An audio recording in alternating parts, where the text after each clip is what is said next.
Duha ka babae ang gipusil sa Davao City. Ang sospek bana sa usa sa mga biktima. Nakaalerto si John D. Esteban.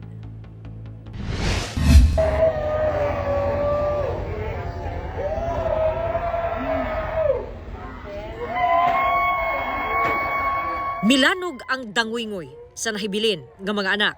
Dihang walay kaluoy nga gipusil ang ilang inahan sa ilaha mismong atubangan. Ang biktima itago nato sa pangalan nga Jem, 48 anyos. Nahitabo ang krimen samtang nagbaligya og putas ang biktima sa Lacandula Street, Barangay Ubalde, Agdao, Davao City, alas 7:48 Domingo sa gabi. Giapil usab og pusil ang bayaw niini nga si alias Joan. Nakuhaan pa sa video ang bayaw nga nagkadugo ug nagpakitabang. Pag-abot niini sa Del Pilar Street, ni sakay kini sa usa ka e-bike aron magpadala sa ospital.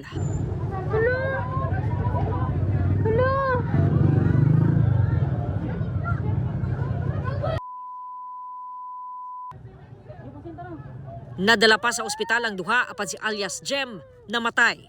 Ang suspect bana ni alias Jem. Motibo is accordingly selos daw, no, based sa atong investigation. So prior sa shooting incident, aduna sila panag-away nga nahitabo, no?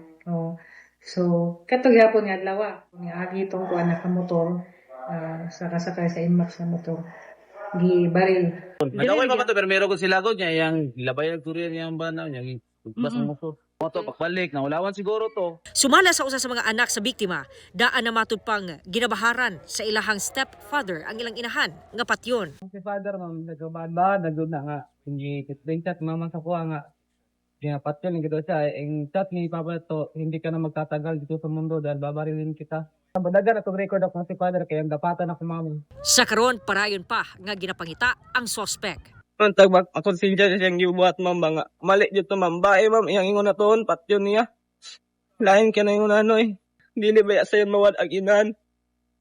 Sud kayo kay patay na ko mama patay na budak ko papa kinsa na lang magbuhi semua. John D. Esteban, One Mindanao.